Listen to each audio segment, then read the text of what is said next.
Good morning. Happy Monday. What's going on, everybody? It is week 3 of the No Sugar January Challenge, which means that we should start feeling pretty good by this point. A lot of those cravings should start to be withering away by now. You may notice that skin is better, energy is better, you're sleeping better. I know I certainly am feeling better throughout the day. I haven't been as angry. My blood sugar has been stabilizing a lot more, which is awesome. So, congratulations, first of all, on making it to week 3. If you started late, well, then you have this to look forward to in the next couple weeks. It's never too late to jump on the No Sugar January Challenge. Just because we call it January does not mean you have to do it in January. So taking some time to get that started whenever works well for you is going to be awesome. So go back and rewatch these videos if you start late and watch this at the beginning of week 3. So week 3 is also the time when a lot of people tend to start struggling with kind of burning out and fatigue on some of the meals that they're creating. They're not as passionate and energetic. So feeling better can help kind of ride you through that.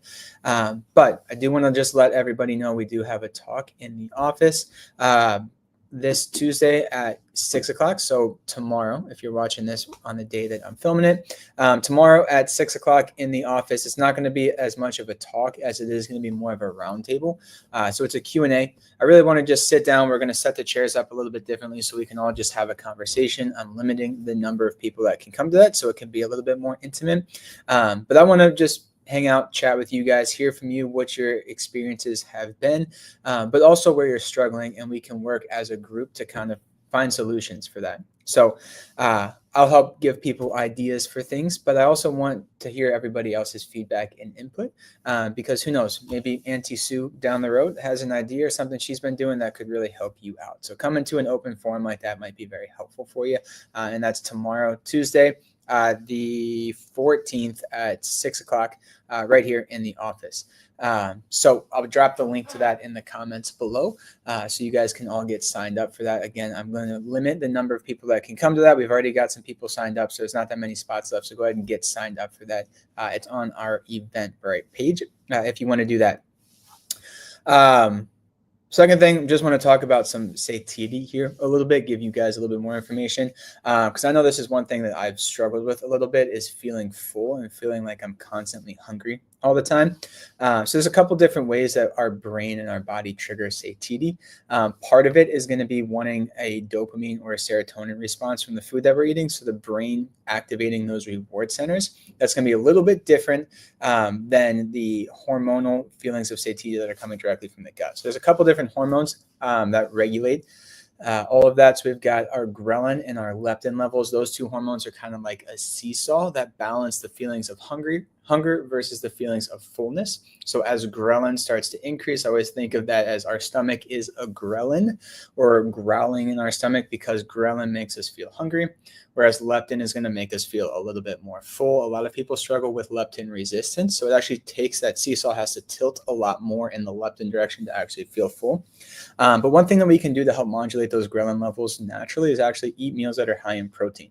So not only is a high protein meal going to help to decrease those ghrelin levels, it also increases a hormone called GLP-1, which a lot of people are familiar with nowadays because that's what the analogs are for like semaglutide, Wegovy, Ozempic, all those types of medications people are using for weight loss now. Those are GLP-1 analogs, and we can actually increase that naturally in our bodies by eating high protein meals. Now, high-fat meals are going to help actually delay gastric emptying. So if you're combining proteins and fats, that's going to help us feel full for longer because we're going to have that hormonal benefit. We're also going to delay gastric emptying, so the stomach is going to stay expanded for longer. And those stretch receptors also stimulate chemicals and pathways that help us feel full for longer. Increasing high fiber foods is going to bring a lot more bulk into the stomach, again, stretching the stomach out. It also brings a lot more water with it. And then really one thing that we see is we're going to have more of a slower feeling of satiety because we're not eating something that's going to spike our blood sugar right away. So a lot of times we get hungry and we start reaching for the crackers and the cookies and the snacks because those really refined carbohydrates, those high glycemic index carbohydrates are going to create a pretty immediate blood sugar spike, which is going to tell our brain that we're good, and it's going to satisfy our reward centers in the brain, the dopamine and the serotonin that's increased as a result of that. But then what happens is we come crashing back down afterwards because we're not stabilizing that blood sugar. It travels through the stomach very fast. It gets absorbed very fast, spikes our blood sugar, which is good if we're exercising, working out, if we have really low blood sugar.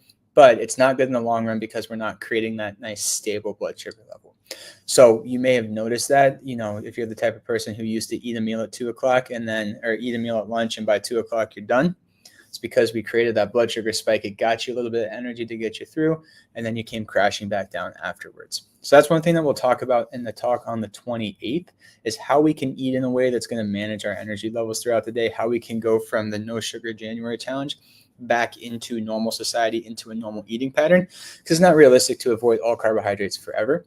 But there's things that we can do by adding in proteins and fats and stuff like that can help to offset blood sugar spikes. And we'll talk about that in a couple weeks. So I'm going to drop the link for that talk as well. Go ahead and get signed up for that on Eventbrite also.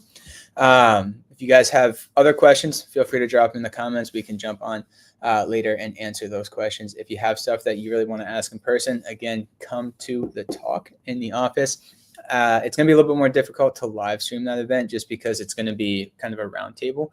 But I'll try to get a camera set up somehow and make sure that we're kind of answering those questions live online. So that gives you the opportunity to jump on to that live stream and ask questions if you have them as well. So congratulations, everybody, for making it to week 3. Hope this helps. Keep going. You got this. Again, we should be feeling pretty good by this point. If you're not feeling good at this point, now is the time to kind of reach out to one of your Wellness Way doctors, myself, Dr. Jennifer, Dr. Rachel, Mary. We can all help support you through this process. So if you're struggling, there may be something deeper going on. Don't feel like you need to continue struggling. Reach out to us. We'd be more than happy to help assist you and guide you and give you a little bit of extra support during that process. So get out there, have a great week, enjoy the benefits of no sugar, and hopefully I'll see some of you guys tomorrow in the office at 6 o'clock.